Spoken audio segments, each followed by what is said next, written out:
that is, I think, the crux of the biscuit. That's why. I mean, because just on the surface of, but again, it's like I think it's like trying to figure out God. We can't comprehend that. This is not in that terms. We're not dealing with the supernatural force. But I think we're more and more, Daniel, I've come to realize, especially recently, that this is a spiritual battle.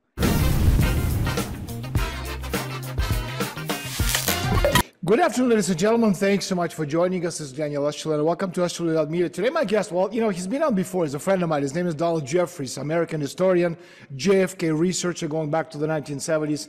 Quite a baggage. I've had him on, I think, twice, at least once for sure.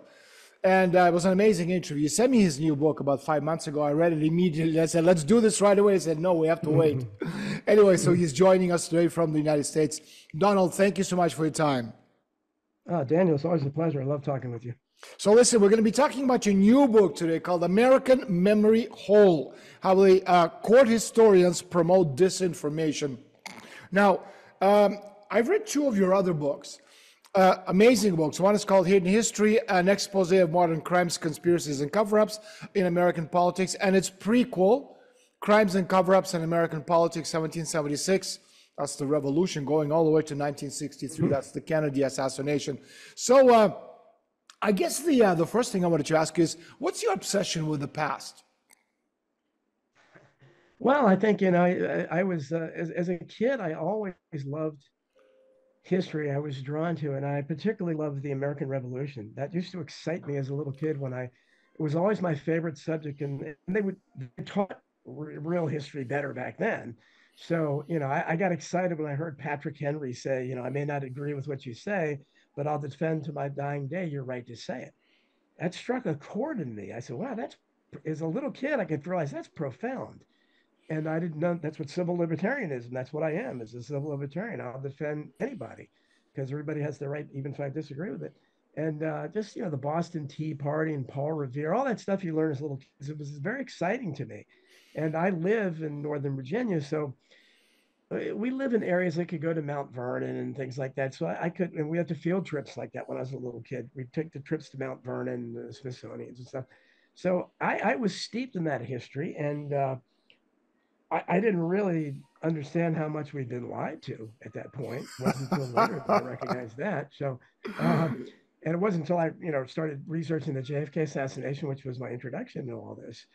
And when I started doing that when I was a teenager, when I was working with Mark Lane's group, Citizens Committee of Inquiry in the mid 1970s, and that opened the doors for me. And I started realizing, wow, this is just not the JFK assassination. This is everything. And then eventually, you open another door, you open another door, you go down another rabbit hole, and you get to the state where I am now, where I think it's pretty clear we've been lied to about everything. And I think history is important because what did Orwell say? He who controls the present controls the past, and who controls the past controls the future, something like that. But I always get that quote mixed up. History is very important, and as Santayana said, he who forgets history is doomed to repeat it. So, and that's why these books are my history books are what you basically you describe Hidden History 2 and Hidden History 3, but for some reason Skyhorse doesn't want to put the numbers in there. So this is essentially well, it's a marketing thing, Yeah. They think they're gonna sell more because they know the numbers. They play with the numbers. They know they're gonna sell more books if they have a different title. Yeah, but so this is essentially Hidden History 3. That's what I wanted to call it, but the American Memory Hole. But it's and I think it's especially important now when we see everything collapsing around us, the state of the world, Right. The craziness that people realize we didn't get here accidentally. And this is an incremental process, and you can see and I go through my books going back to the American, the founding of the country, where one of my heroes still is Thomas Jefferson from the time I was a little child, and I liked him I was drawn to him because his name was closest to mine, Jeffries. Just like a little kid. Oh, I like him. He's got a name almost like mine. It rhymes with my name. Yeah.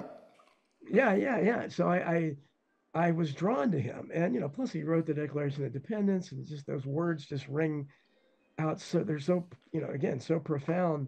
All these centuries later, but I go over in the book about he was the first one to recognize the judicial review which was the first attempt at destroying the checks and balances between the three separate equal We're branches going of to talk government. about Thomas Jefferson in a second. You mentioned George Orwell. George Orwell also said that the very concept of objective truth is fading out of the world. Lies will pass into history.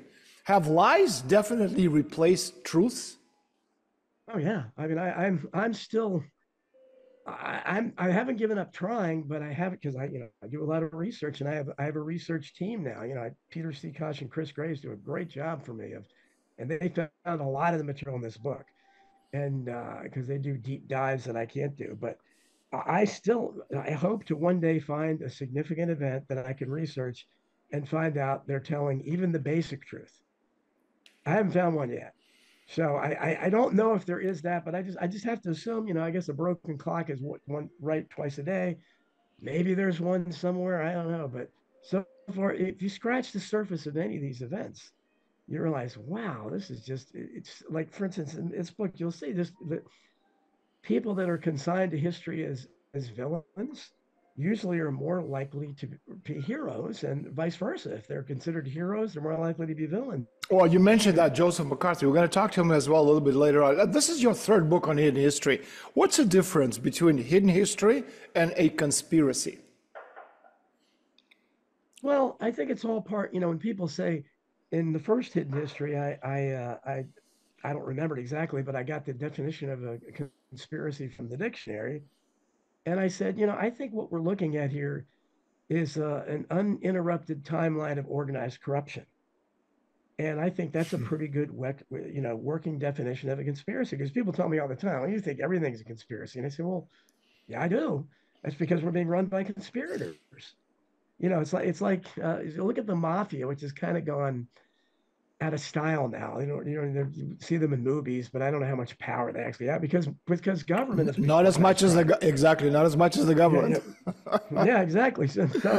But if you look at something like back in the old days of the mafia when they were in their power, would any of it, you knew what it was. So you knew what it was. Like, this is what they do. They kill people and they have arguments. They extort. They shake down, that kind of stuff. So nobody would expect anything different. By now, we ought to know what the American government does. And my books, I hope, helps just find that. And more importantly, and that's why I subtitled this "The Court Historians." That's a tip of the hat to Harry Elmer Barnes, who was a long forgotten classical liberal who had his career destroyed by FDR and others because he suddenly went against the grain and decided, hey, actually that World War II, there's no reason for us to be involved in that. Millions of people died for nothing, and that was it for him.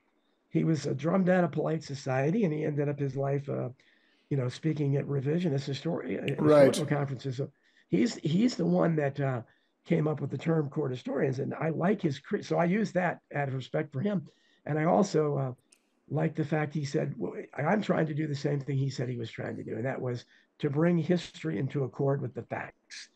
That's all I'm trying to do because what the court historians, the pablum they put out about Lincoln or FDR, the JFK assassination, 9/11, Right. anything, it's so in conflict with the facts that a high school student doing a research project could do a better job. But their job is they're gatekeepers of the past. So much as we see today when you're watching the Democratic convention or something, you're seeing the gatekeepers of the present. You're seeing how they're trying to portray that as something it most definitely isn't. That these are historic speeches and everything's incredible. Um, when obviously people are laughing and it's a laughing stock. But this is the way they're portraying it. It's the same thing in the past. So they're portraying history. It's like MIC history, fast food history. So they distill it down to, they might mention George Washington a little bit, but they try to stay away from the founding completely. And then, of course, Abraham Lincoln saved the Union. And then FDR expanded everything so that, we became the great democracy and built this wonderful bureaucracy we have. And Rosa Parks, refused to sit in the Right. back of a bus. That's history to them. These are great. These are great headlines. You mentioned the U.S. government, the mafia. U.S. government is a mafia operation. It's run by crooks, by thieves, mass murderers. How were they able to convince us that they're the good guys? Well, I think they've shown that they can convince us of anything. I mean, I think people. What is that experiment they did back in the '70s? I think where a I can't remember the name of it, but you probably heard of it. Where maybe it was the '50s, but It was the they took 50s. a Yeah, okay, yeah, they took a bunch of group studies and they put people together and they found that human beings are just the vast majority of them are so they want to obey authority no matter what. absolutely. So so they could tell them the most ridiculous things and they just to curry favor with that authority figure, they would do it.